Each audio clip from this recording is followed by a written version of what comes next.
இயேசு கிறிஸ்துவின் பரிசுத்த நாமத்தில் உங்களை அன்போடு வாழ்த்துகின்றேன். பிரியமான தேவ ஜனமே, நாம் ஒரு புதிய தலைப்பின் கீழாக தேவ ஆலோசனைக்குள்ளாய் கடந்து செல்வோம். அக்கிரமத்தின் இரகசியம் என்ற தலைப்பின் கீழாக மக்களின் மனதை இயேசுவிடமிருந்து மனிதனுக்கு இழுத்து தனிப்பட்ட நபரின் பொறுப்புணர்வை ஒழிப்பதே எப்பொழுதும் சாத்தானின் திட்டமாக இருக்கிறது. சாத்தான் மனுஷகுமாரனை சோதிக்கும் பொழுது தனது திட்டத்தில் தவறிவிட்டான். ஆனால் விழுந்து போன மனிதனிடத்தில் வந்தபோது அதில் அதிக வெற்றி பெற்றான். கிறிஸ்துவ மதத்தில் கேடுபாடுகள் நிறைந்துவிட்டன. போப்புகளும் பாதிரிமார்களும் ஒரு உயர்ந்த நிலையை தங்களுக்கு எடுத்துக்கொள்வதில் துணிகரத்தோடு இருந்தார்கள். பாவ மன்னிப்பிற்காக கிறிஸ்துவை நோக்கி பார்ப்பதற்கு பதிலாக தங்களை நோக்கி பார்க்க வேண்டும் என்று மக்களுக்கு கற்றுக் கொடுத்தார்கள். மக்கள் முற்றிலுமாக ஏமாற்றப்பட்டார்கள்.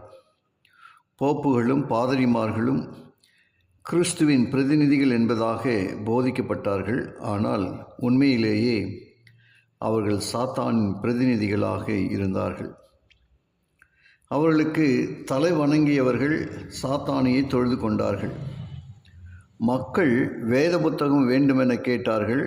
ஆனால் பாதிரிகளோ மக்கள் தாங்களாகவே வேதத்தை வாசித்தால் ஆபத்து, அவர்கள் இன்னும் அதிகமாக வெளிச்சத்தை பெற்று தலைவர்களது பாவங்களை வெளியரங்கமாக்கி விடுவார்களோ என பயந்தார்கள். தேவனுடைய வாயினின்று பெற்றுக்கொள்வது போல் அவர்கள் ஏமாற்றுகிறவர்களிடமிருந்து மக்கள் ஒவ்வொரு வார்த்தையையும் பெற்றுக்கொள்ளும்படி போதிக்கப்பட்டார்கள். தேவன் மாத்திரமே தமது கட்டுப்பாட்டில் வைத்திருக்க வேண்டிய அவர்களது மனதை இவர்கள் தங்களது ஆதிக்கத்தில் வைத்திருந்தார்கள். இதை தேவன் மாத்திரமே வைத்திருக்கக்கூடும். தாங்கள் தங்களது உள்ளத்திலே மறுக்க முடியாத உண்மை என விளங்கி கொண்ட காரியங்களை பின்பற்ற யாராவது தைரியம் கொள்வார்களானால் எத்தகைய வெறுப்பை சாத்தானும் யூதர்களும் இயேசுவின் மீது காட்டினார்களோ அத்தகைய வெறுப்பு இவர்களுக்கு விரோதமாகவும் தூண்டிவிடப்பட்டது. அதிகாரத்தில் உள்ளவர்கள் அவர்களது இரத்தத்திற்காக தாகமாயிருந்தார்கள். பிரியமான தேவ பிள்ளைகளே, கேட்ட ஒவ்வொரு வார்த்தைகளையும் தேவன் நமக்கு உண்மையை உணர்த்துகிறார் என்கிற நிச்சயத்தோடு ஆண்டவருக்கு நாம் நன்றி சொல்லுவோம். ஜெபிப்போம். கிருபையுள்ள நல்ல பிதாவே, உமக்கு நன்றி சொல்கிறேன்ப்பா. இது உங்களுடைய வார்த்தையை கேட்ட ஒவ்வொருவரையும் நீங்கள் ஆசீர்வதிங்க.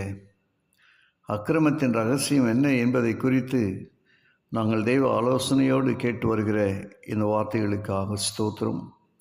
உங்களுடைய அன்பின் சமூகத்தில் அர்ப்பணிக்கிறோம், ஏற்றுக்கொள்ளும். துதி கனம் மகிமையெல்லாம் அப்பா, இயேசுவின் வழியாக ஜெபிக்கிறோம் நல்ல பிதாவே. ஆமேன்.